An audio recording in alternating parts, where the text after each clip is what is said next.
Na aula de hoje iremos falar sobre o método evolutivo. É importante que você saiba quando deve ser utilizado e como deve ser utilizado ele, tudo bem? Isso porque grande parte das avaliações que são reprovadas na etapa de homologação são utilizados o método evolutivo.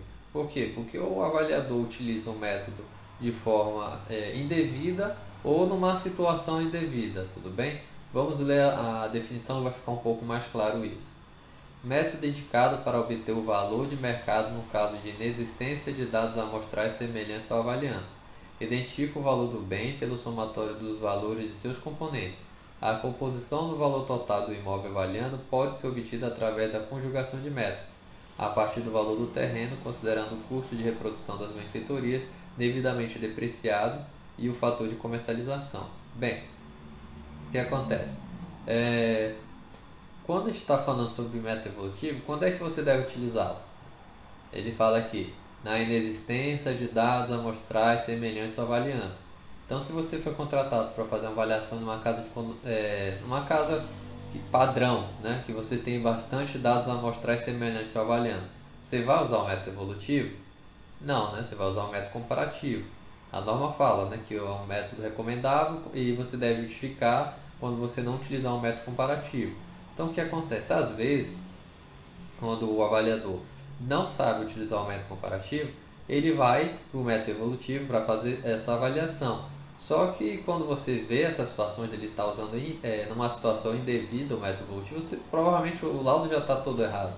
Porque o que acontece? O método evolutivo já exige que você saiba usar o método comparativo, porque você vai ter que usar o comparativo no terreno ou o involutivo no terreno, né? Então você já fica atento ao material que você vai estar fazendo essa análise, essa homologação, tudo bem? Vamos a outra situação importante aqui. Ele fala que é o somatório dos valores de seus componentes, ou seja, o valor do terreno e o valor da benfeitoria. Ele fala que o valor do terreno, né, vai ser calculado ou pelo método comparativo ou pelo método evolutivo, né? Por isso que ele fala que vai ter uma conjugação de métodos. Para o terreno você vai usar um método, para a benfeitoria você vai usar outro, então vai ter uma conjugação de métodos. Aí para a benfeitoria você vai usar o método da quantificação de custos ou o método comparativo direto de custos, né? Mas veja que ambos calculam custo e o método evolutivo é para obter valor. Então, para você obter o valor, você vai ter que ter o que? O fator de comercialização, que vai converter isso aí em valor, tudo bem?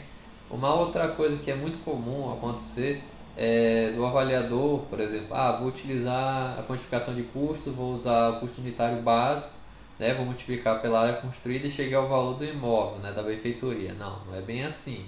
Primeiro porque se você utilizar dessa forma, você vai estar obtendo o valor como se ela fosse nova, tivesse acabado de ser construída, né? E você precisa o quê? Fazer a depreciação, porque dificilmente você vai estar trabalhando com imóvel nessa situação de ser realmente tão novo ao ponto de não ter depreciação, tudo bem? Para a aplicação desse método, o valor terreno deve ser determinado pelo método comparativo, né, que nós já falamos, de dado de mercado ou na impossibilidade deste, pelo método evolutivo. Já as benfeitorias devem ser apropriadas pelo método comparativo direto de custo ou pelo método da quantificação de custos, né? Isso que a gente já falou. Uma coisa que eu gostaria de lembrá-los também é que é muito comum também a gente pegar avaliações que, por exemplo, ele vai usar um método evolutivo, pega a área construída e multiplica pelo CUP. Aí ele fala, aqui eu tenho a parcela da benfeitoria, já está errado, né? Você tem que fazer as depreciações e outras análises. Aí ele fala assim, e o valor do terreno? Eu pego a PVG, planta geral de valores do município, e multiplico, geralmente por bairro, né? Alguns municípios têm assim, por quadra, e multiplico pela área do terreno, eu tenho o valor do terreno. Não, não é assim, né? Não é assim, soma e você tem avaliação. É muito comum você pegar pessoas que estão começando a fazer avaliação e elas acabam fazendo isso de uma forma tão simplificada, né?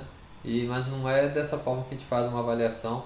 A avaliação do terreno tem que ser pelo método comparativo ou pelo método evolutivo. Então, assim, existe toda uma análise técnica para você estar fazendo isso. Se fosse só fazer isso, eu não precisava nem fazer curso, tá bom? Dando continuidade, vamos falar sobre a equação no método evolutivo, tudo bem? Uma equação simples, né? O valor do imóvel é igual ao somatório do valor do terreno mais o valor da benfeitoria multiplicado pelo fator de comercialização, que pode ser maior ou menor que 1, ou mesmo igual a 1. Nós teremos uma aula específica sobre o fator de comercialização, tudo bem? Bem, espero que na aula de hoje tenha ficado claro quando deve-se utilizar o método evolutivo e quais são as etapas da sua execução. Muito obrigado e até a próxima aula.